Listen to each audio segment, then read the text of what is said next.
Nongeye kubasuhuza ndabifuriza kugira ibihe byiza nshuti bakunze Primo Media Rwanda mbaye ikaze muri aya makuru. Intara y'Amajyepfo yihariye umubare munini w'abana b'imfubyi mu Rwanda. Naho Nyamasheke umugabo yasanze intamaze 10 zishwe ahomba ibihumbi 700. Perezida Museveni ashyigikiye ko General Muhoozi Kainerugaba akebura ibitangazamakuru bitandukira muri Uganda. Dmitry Medvedev wahoze ayobora Uburusiya we asanga Amerika nta mpamvu yari ifite yo gutera igihugu cya Iran. Abahitanywe n'umutingito uherutse kwibasira Venezuela bo barakabaka ibihumbi 3. Muri amakuru turaza no kubabwira ko Zelensky yasabye Amerika guhagarika intambara imuhanganishije n'Uburusiya. Kuri iri segonda nibura abantu 16,000 bari mu kirere mu ndege bava ahantu hamwe bajya ahandi. Kuzenguruka isi bisigaye byoroshye ku buryo uko turi miliyari 8 dusa naho turi abaturanyi kubera uburyo bwo gukora ingendo bisigaye bikorwa. Ikibazo nuko gutegura urugendo bigora. Gukora reservation ya tike y'indege, gushaka visa, ubwishingizi bw'urugendo. Amahirwe twagize nuko hari abantu bazobereye muri ibi bintu kandi biyemeje kudufasha. Abantu nka Ireme Travel Agents Limited, kompanyi nyarwanda iri mu zambere muri services zo gutegura ingendo, ubukerarugendo no kwakira abantu. Kompanyi yemewe n'ihuriro mpuzamahanga ry'ubwikorezi bwo mu ndege IATA. Niba wifuza kujya mu mahanga ku mpamvu izarizo zose, icyo bigusaba ni ugutekereza urugendo rwawe gusa. Ubundi ukegera Ireme Travel Agents bakagukorera reservation ya tike y'indege, bakagufasha gushaka visa, bakagukorera reservation ya hoteli, bakagukurikiranira ibya assurance y'urugendo.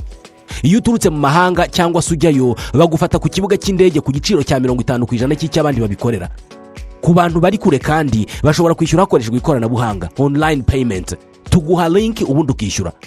Ireme Travel Agency ikorera mu mujyi wa Kigali muri Mike mu nzu yo hasi mu muryango wa G41. Hamagara 07 85 36 48 cyangwa 07 89 88 ushobora no kwandika email kuri info@iremetravel.rawa.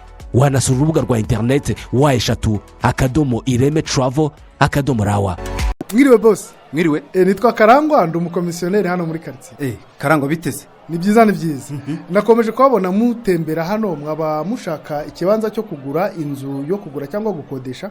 Arebye ufite se? Yego ndabifite hano waza nkakwereka. Dore hano hari inzu niriya ni inzu ariko hariya hari kibanza na hararugore kibanza gifite metero kare 380. Kompo naho uri kunyereka mu manegeka. Urabona hano hatura ngewe. Deka gusiragizwa n'abakubeshya ko bafite imitungo igurishwa. Deka nkurangire B Consultant Limited niyo yonyine gufasha kugura, kugurisha no gukodesha inzu, ibibanza, gupima no gukata ibibanza, gupima ubukomere bwa beton, gukora plaza amazu n'inyigo z'imishinga itandukanye, kubaka inzu, finissage. B Consultant kandi nakugezeho ibikoresho by'ubwubatsi, tukanagufasha gushaka ibyangombwa by'ubutaka na autorisation de bâtir. Akarusho muri B Consultant tubafitiye ibibanza mu masite atandukanye bifite autobatir, ugahita utangira umushinga wawe kubaka ako kanya. Abari muri diaspora namwe mwatwoherereza plaza inzu mukeneye cyangwa tukazibakorera ubundi mukaza mutaha inzu zanyu. Abagana B Consultant Limited muri iyi minsi bakeneye imbata z'amazu no kubashakira ibyangombwa byo kubaka, izo service zombi twazigabanyijeho 40%. Gana B Consultant mudushinga imishinga yanyu ubundi muzadushimira nyuma. Ku bindi bisobanuro mwaduhamagara kuri 07 84 73 33 41 cyangwa mukatwandikira kuri email bconsultant23@gmail.com. ku mbuga nkoranyambaga zacu zose nka YouTube, X,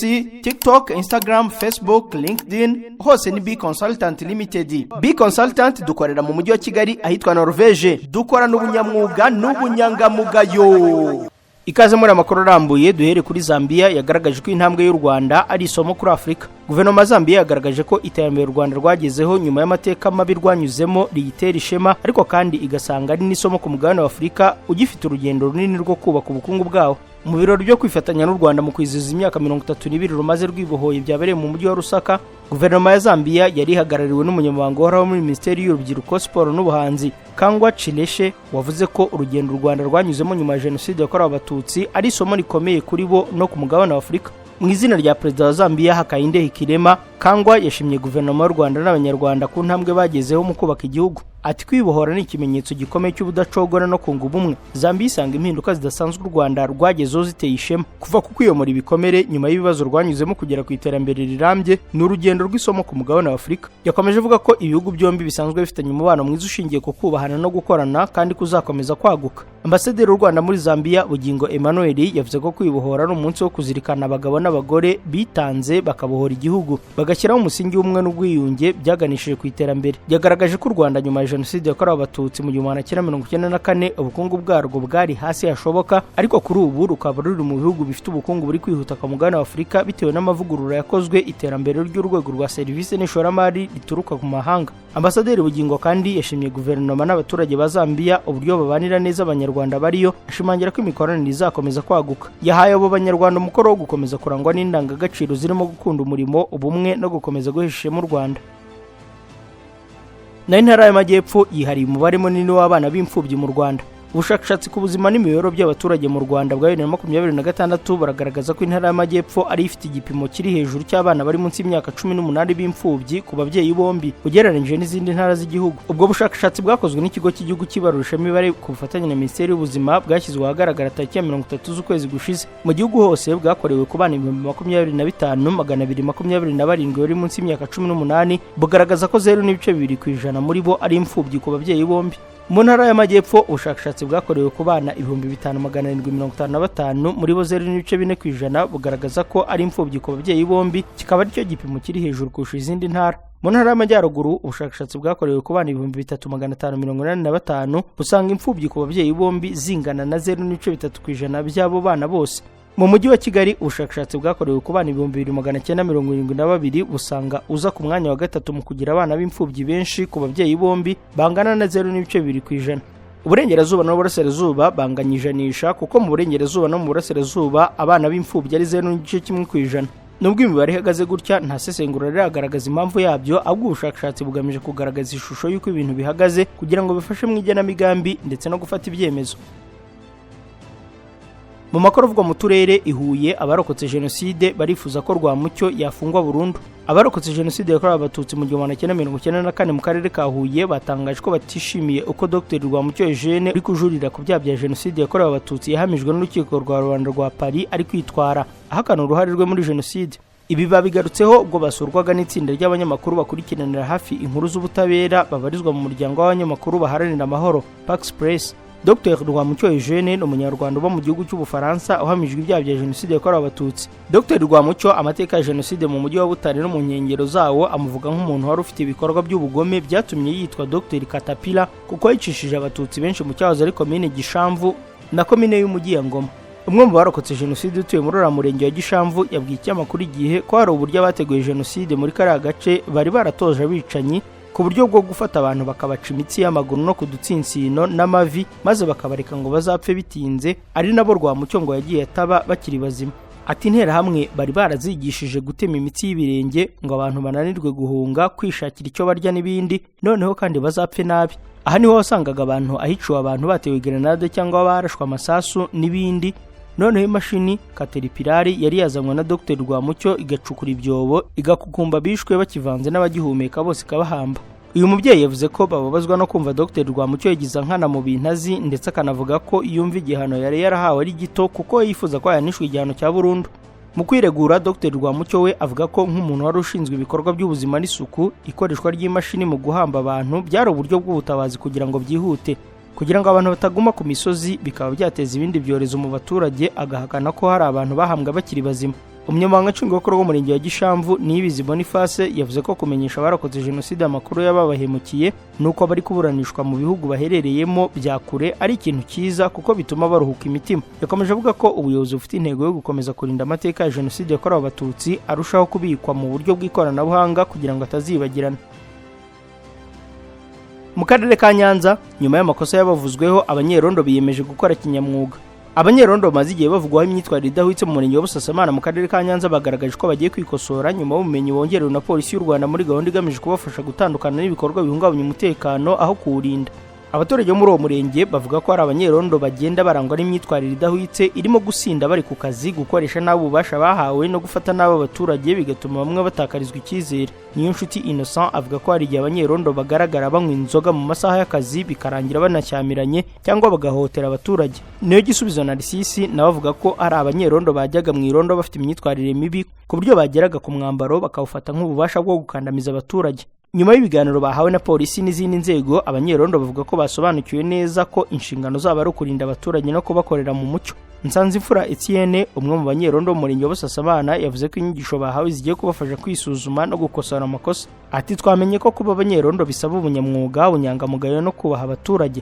Nubwo twari tubizi, ariko hari abagiye bakora amakosa bitewe n'ubusinzi cyangwa indi myitwarire mibi, ariko ubu tumaze kwibutswa ko inshingano ya mbere ari ukurinda umuturage no gukorana neza n'izindi nzego atari ukumuhungabanya. Chief Inspector of Police Hassan Kamanzi, umuvugizi wa polisi y'u Rwanda mu ntara y'Amajyepfo, yavuze ko abanyerondo ari abafatanyabikorwa b'ingenzi mu kubungabunga umutekano, ariko ko bagomba gukora bubahiriza amategeko n'indangagaciro zibagenga. Ati abanyerondo bafite uruhare runini mu gukumira no kurwanya ibyaha. Tubasaba gukorana bya hafi na polisi n'izindi nzego, gutangira amakuru ku gihe no kurinda abaturage. Munyerondo mwiza nurinda abaturage akubahungabanya. Ugaragara mu myitwarire mibi nawe arabibazwa nk'undi muturage wese, kandi tuzakomeza kubahugura no kubakurikirana kugira ngo barusheho gukora kinyamwuga. Bizimana Jide, umunyamabanga nshingwabikorwa w'umurenge wa Busasamana, yavuze ko abanyerondo bagira uruhare rukomeye mu mutekano w'abaturage, bityo ko gukomeza kubigisha no kubakurikirana ari imwe mu nzira zo gutuma bakora neza kurushaho no gukosora amakosa aho yagiye agaragara.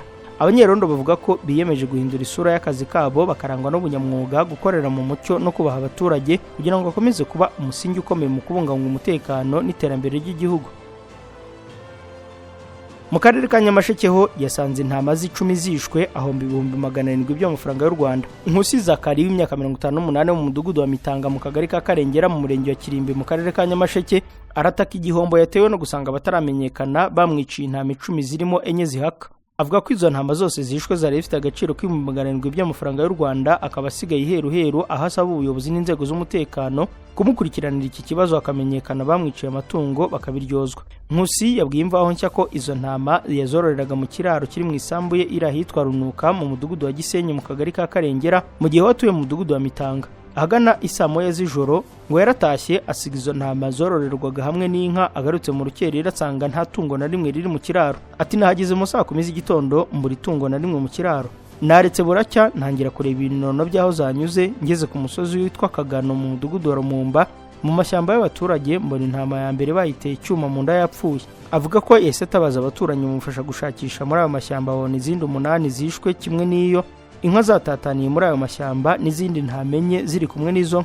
Umuyobozi w'akarere ka Nyamasheke Mupenzi Narcisse avuga ko inkuru ikimenyekana ku karere, ubuyobozi bw'umurenge wa Kirimbi n'umukozi w'akarere ushinzwe ubworozi bihutiye kuhagera. Uwo muturage bamwizeza ko bakomeza kumuba hafi. Ati kubera ko amatungo nk'ayo ataribwa yahambwe, haracyakorwa iperereza ngo amenyekane niba hari wabigizemo uruhare. Turihanganisha umuturage wacu wabuze amatungo ye, tumusezeranya ko inzego zitandukanye zikomeza gushakisha icyayishe cyangwa niba hari wabigizemo uruhare akurikirana. Mu kanya aya makuru turakomereza kuyavugwa hanze y'u Rwanda. Ubu twamaze kubibona twese, kubera guhenda kwa mazutu na essence ntabwo tuzatungurwa no kubona mu minsi mike igiye kuza mu mihanda hazaba hasigayemo imodoka nke cyane za Kia, Hyundai, hybride z'amoko atandukanye n'izindi nke cyane. Izi zizasigara mu mihanda ni iz'abamenye Auto Korea Maintenance Limited, ikigo cy'inzobere mu gusuzuma no kwita kuri systeme zigize imodoka, ku buryo litiro 8 za mazutu wazikoresha mu birometero 100, naho litiro 7 za essence zikora mu birometero 100 cyangwa se hejuru yabyo. Auto Korea Maintenance Limited ni abahanga bagufasha mu gihe ufite imodoka y'amashanyarazi, bazobereye cyane kandi mu gusubiza ku murongo imodoka zose zakoze impanuka, kandi bakikurikiranira ibijyanye na assurance. Wowe uzaba gusubiza imodoka yawe imeze nk'ari nshya, bayisubiza agaciro kayo yahoranye, zaba za Kia, Hyundai, full electric na hybride. Abagira ibibazo ku mihanda imodoka ikaba yakuzimiraho, bagukorera dépannage ku buryo imodoka yawe bayikurikirana mu gihe gito. Abafite imodoka zikoresha mazutu muri Auto Korea Maintenance Limited bazikorera maintenance bakoresheje imashini zabugenewe, batiriwe bafungura imodoka, ubundi imodoka igatangira kunywa bike cyane. Ibi igiciro kibikomoka kuri petrol kirabidutegeka twese. Ni n'abahanga cyane mu gusuzuma no gukora neza imodoka z'amashanyarazi. Abarimo kuzigura ntimugire impungenge, ni mubagane ku mashami yabo i Gikondo mu mujyi wa Kigali ni Nyamata mu Bugesera. Bahamagare cyangwa bandikire kuri 07 86 20 6054.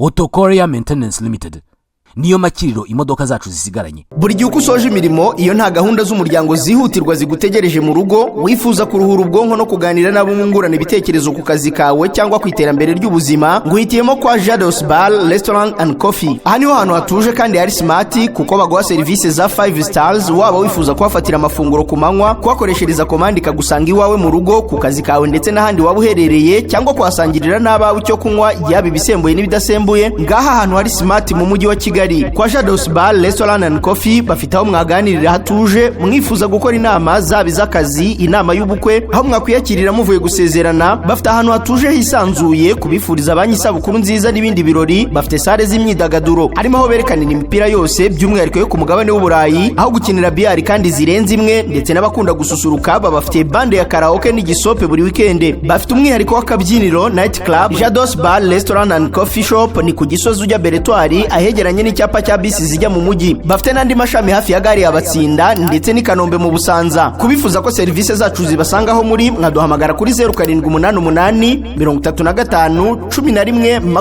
27. Shadows Bar Restaurant and Coffee Shop, urugero rwa serivisi zinoze kandi zihuse mu Rwanda. Mu makuru y'u Rwanda, Perezida Museveni yashyigikiye ko General Muhoozi akebura ibitangazamakuru bitandukira. Perezida wa Uganda Yoweri Kaguta Museveni yavuze ko ashyigikiye uburyo inzego z'umutekano ziri gufata ingamba zigamije gukumira imvururu, anagaragaza ko ashyigikiye imvugo ya General Muhoozi Kainerugaba isaba ko ibitangazamakuru bikora mu buryo budatandukira kandi bwubahiriza amahame y'igihugu. Mu ijambo rye ryatambutse kuri televiziyo y'igihugu, Perezida Museveni yavuze ko ibyo bikorwa by'igisirikare bigamije kurinda demokarasi n'umutekano rusange, aho yanashinje bamwe mu batavuga rumwe n'ubutegetsi guteza imvururu n'urugomo. Perezida Museveni yavuze ko hari bamwe mu batavuga rumwe n'ubutegetsi bagira imyitwarire itarimo demokarasi ikomeje gushotora inzego z'umutekano. Ati umuco udakwiye wa bamwe mu batavuga rumwe n'ubutegetsi ni umaze igihe ushotora inzego z'umutekano kugira ngo zizibe icyuho. Yongeyeho ko ibi bikorwa by'umutekano bidakwiye gufatwa nko gusubira inyuma mu burenganzira bwa muntu, ahubwo ko ari ugukomeza kubaka igihugu gishingiye ku mahame y'umutekano n'iterambere. Museveni yanashyigikiye amagambo ya General Muhoozi Kainerugaba wasabye ko itangazamakuru ryagira imyitwarire iboneye, avuga ko ari igitekerezo cy'ingirakamaro. Ati General Muhoozi yavuze ikintu gifite akamaro. Yavuze ko benshi bajya i Dubai bakabona ko itangazamakuru rihari rifite umurongo bakabikunda. Kuki natwe tutagira uko? Ibi byose bije mu gihe hashize iminsi hanengwa icyemezo cyafashwe na leta ya Uganda cyo gufunga ibikorwa by'ikigo National Media Group muri Uganda. Ibintu byagize ingaruka ku bitangazamakuru birimo Daily Monitor na NTV Uganda kuko byafunzwe. Ni icyemezo cyashyizwe mu bikorwa n'igisirikare cya Uganda ku mabwiriza yagizwemo uruhare na General Muhoozi. Imiryango iharanira uburenganzira bwa muntu ndetse n'inteko ishinga amategeko ya Amerika bavuze ko ibi bishobora kugabanya ubwisanzure bw'itangazamakuru. Museveni avuga ko ibikorwa by'inzego z'umutekano bidakwiye gufatwa nk'igisubizo kibi, ahubwo ko ari uburyo bwo kurinda igihugu n'abaturage. Avuga ko ibikorwa by'abashinja ubutegetsi guteza imvururu bigomba guhagarikwa kugira ngo igihugu gikomeze gutekana. Dmitry Medvedev wayoboye Uburusiya asanga Amerika nta mpamvu yari ifite yo gutera Iran. Dmitry Medvedev wahoze ari perezida w'Uburusiya akaba n'umuyobozi wungirije w'akanama gashinzwe umutekano muri icyo gihugu aravuga ko igitero cya Leta Zunze Ubumwe za Amerika na Israel kuri Iran cyabaye nta mpamvu ifatika kandi ko cyakozwe mu buryo bunyuranyije n'amategeko mpuzamahanga. Medvedev yabitangaje ubwo yarari mu rugendo agaruka mu Burusiya avuye muri Iran, aho yitabiriye umuhango wo gusezera bwa nyuma kuri Ayatollah Ali Khamenei wahoze ari umuyobozi w'ikirenga w'icyo gihugu. Mu kiganiro n'itangazamakuru, Medvedev yavuze ko nta mpamvu ikomeye Amerika yari ifite yo kugaba igitero kuri Iran kuko Iran itigeze ibangamira Leta Zunze Ubumwe za Amerika. Yagaragaje ko icyo gihe Iran yari mu biganiro na Washington, bityo ko igitero cyafashwe nk'icyerekana ko amategeko mpuzamahanga ari kugenda asenyuka. Dmitry Medvedev yanenze ishwa ry'abayobozi ba Iran hamwe n'abasivile benshi barimo n'abana b'abanyeshuri, avuga ko bidaha isura nziza bafashe icyo cyemezo. Yongeyeho ko Iran yanyuze mu bihe bikomeye ariko ikabinyuranamo icyubahiro, anavuga ko nubwo Tehran yangiritse mu bice bimwe na bimwe ubuzima bwagarutse mu murwa mukuru. Medvedev yavuze ko mu gihe cy'intambara Iran yamenye ko ifite ibikoresho bikomeye byo kwirwanaho bihwanye n'intwaro za kirimbuzi ari byo umuhora wa Hormuz. Yavuze ko gufunga iyo nzira byatumye ibiciro bya peteroli byiyongera cyane bikagera ku $120 ku kagungurukamo. Uyu munyapolitike kandi yanenze ibihano byafatiwe Uburusiya na Iran, abyita ibihano bidafite ishingiro kandi binyuranyije n'amategeko mpuzamahanga. Abahitanywe n'umutingito uherutse kwibasira Venezuela bo barakabakaba 3,000. Imibare y'abahitanywe n'umutingito udasanzwe wabaye inshuro ebyiri uherutse kwibasira igihugu cya Venezuela wageze ku bantu bakabaka 3,000 nk'uko byemejwe n'imiryango mpuzamahanga ubwo yatangiraga guhagarika ibikorwa byo gushakisha abantu. Kuwa gatanu abapfuye birongereho abarenga 300 bagera ku 2954 nyuma y'iyi mitingito yo ku itariki ya 24 z'ukwezi gushize yasize ibihumbi by'abantu batagira aho baba ahubwo bibera mu mihanda no mu nkambi. Abandi bantu 10,000 baburiwe irengero nyuma y'imitingito ifite ubukana bwa 7.2 na 7.5 ku gipimo cya Richter nk'uko France 24 bitangaza. Guverinoma ya Venezuela ntabwo yatanze imibare nyayo, ariko umuryango w'abibumbye uvuga ko abantu bagera ku 50,000 hatazwa aho baherereye. Iyi mitingito yombi imwe mu mibi cyane mu yabaye muri Amerika y'Amajyepfo yibasiye agace ka La Guaira ku nkombe z'amajyaruguru y'umurwa mukuru Caracas, aho inzu nyinshi z'abaturage zashenye. Iminsi 10 nyuma y'umutingito, amatsinda y'ubutabazi yatangiye gusoza ubushakashatsi ku barokotse mu gihe imiryango iri kugerageza gukura imibiri y'ababo mu matongo. Perezida Zelensky yasabye Amerika guhagarika intambara imuhanganishije n'Uburusiya. Perezida wa Ukraine Volodymyr Zelensky yavuze ko yaganiriye na Perezida wa Leta Zunze Ubumwe za Amerika Donald Trump amusaba ko igihugu cye cyafasha mu guhagarika intambara imaze imyaka 4 ibahanganishije n'Uburusiya. Zelensky yatangaje ko ibyo yabisabye Donald Trump mu kiganiro bagiranye ku itariki ya 4 umunsi Amerika yizizaho ubwigenge. Yavuze ko icyo kiganiro cyagenze neza cyane kuko baganiriye ku ngingo zitandukanye zirimo kureba aho imirwano ikomeje guhuza Ukraine n'Uburusiya igeze ndetse n'icyakorwa kugira ngo ihagarare. Yavuze ko ari amahirwe y'uko iyo ntambara ishobora kurangira kandi Amerika yagaragaje ko izabigiramo uruhare kugira ngo irangire. Zelensky yakomeje avuga ko ibi biganiro yagiranye na Trump bazabisubukura neza mu nama y'umuryango w'ubutabarane wa OTAN izabera muri Turkiya mu cyumweru gitaha.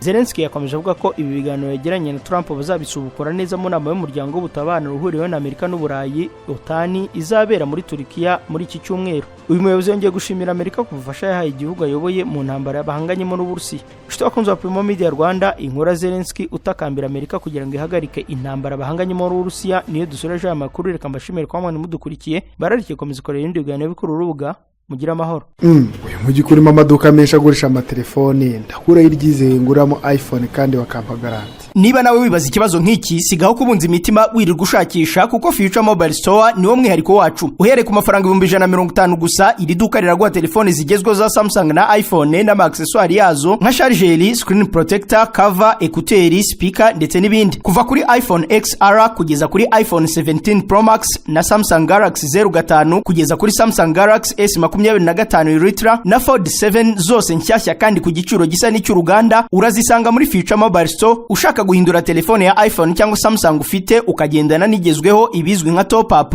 urayizana ukongera udufaranga duke tukagufasha kuyihindura ukagendana nigezweho. Umwihariko muri Future Mobile Store ni uko iguze telefone yacu tuguha garanti y'imyaka 2. Waba uri muri Kigali cyangwa uri mu ntara, iyi telefone turayikoherereza kandi tukishyura igiciro cyo kuyikugezaho. Dukorera mu nyubako yo kwa Makuza ateganye na parking ya Beka, hakurya haba haparitse abamotari ku muryango wa 35. Ku bindi bisobanuro waduhamagara cyangwa ukatwandikira kuri 07847286 no kuri website wa eshatu@futuremobilestore.rw. Wadusanga no ku mbuga nkoranyambaga zacu hose ni Future Mobile Store. Gana Future Mobile Store, telefone zigezweho mu Rwanda tuzishyire mu biganza byawe.